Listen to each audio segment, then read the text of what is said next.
সত্যি সিজনের সবজির আগে কিচ্ছু হবে না। প্রত্যেকটা সিজনের প্রত্যেকটা সবজি অমৃতের সমান হয়, তাই না? খুবই সুস্বাদু হয় এই সবজিগুলো, প্রত্যেকটা সবজি। কেউ কিন্তু কারোর থেকে পিছিয়ে নেই এক পাও। নমস্কার সবাইকে, আমার একটা নতুন রেসিপিতে সবাইকে স্বাগত। এই রেসিপিটা হলো বাঁধাকপির একটা রেসিপি, শীতের সবজি। আর এই রেসিপিতে বাঁধাকপিটা খুব কুচো করে কাটতে হবে, আর এখানে পেঁয়াজটাকেও একটু কুচি করে কাটতে হবে, আর আদা রসুনও একটু কুচি করে কেটে নিতে হবে। আর এই রেসিপিতে আমি দিচ্ছি আজকে কড়াইশুঁটি, শীতের কড়াইশুঁটি। চলো রান্নাটা শুরু করা যাক। রান্নার জন্য ভালো করে কড়া গরম করে কড়ার মধ্যে কিছুটা সাদা তেল দিয়ে দিলাম।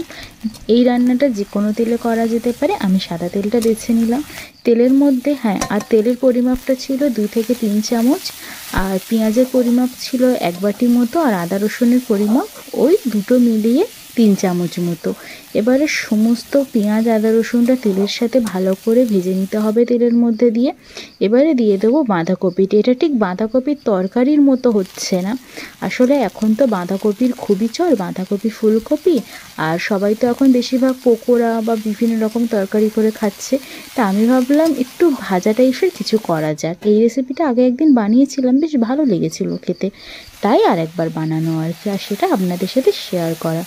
বাঁধাকপিটা দিয়ে ভালো করে নেড়েচেড়ে একটু ঢাকা দিয়েছিলাম। বাঁধাকপি থেকে তো জল বেরোয়, জলেতে বাঁধাকপিটা মুজে গেছে খুব ভালোভাবে। একটু ভালো করে নাড়াচাড়াটা করে নিলাম, আর এখানে শীতের যে কড়াইশুঁটি সেটা দিয়ে দিলাম। শীতের কড়াইশুঁটি না খেতে খুব ভালো লাগে। এই কড়াইশুঁটি কিন্তু ফ্রোজেনও করা যায়, কিভাবে করাবে সেটা আমি না অন্য কোনো ভিডিওতে রেসিপি সমেত আপনাদের সাথে শেয়ার করে দেবো। তারপর এখানে দিলাম পরিমাণ মতো হলুদ গুঁড়ো, লবণ, জিরের গুঁড়ো, ধনের গুঁড়ো, লঙ্কার গুঁড়োটা একটু পরে দিচ্ছি, প্রথমে দিতে মনে ছিল না। তারপরে এই যে এখানে দিলাম লঙ্কার গুঁড়ো। এই সব মশলার পরিমাপ না ওই 1 চামচ মতো বা হাফ চামচ 1 চামচ এরকম পরিমাপে নিয়েছি। আর আপনারা না মশলা একটু শেষেই দেওয়ার চেষ্টা করবেন, তাহলে বাঁধাকপির জলটা শুকিয়ে যাবে, বাঁধাকপিটা একদম শুকনিয়ে যাবে, আর তখন পরিমাপটা ভালো বোঝা যায়। শেষে একটু ঘি আর একটু গরম মশলা ছড়িয়ে ভালো করে নাড়াচাড়া করে নামিয়ে নিলেই কিন্তু রেসিপিটা হয়ে যাবে। কেমন লাগলো কমেন্টে জানাবেন, ভালো লাগলে লাইক, কমেন্ট অ্যান্ড শেয়ার আর সাবস্ক্রাইব।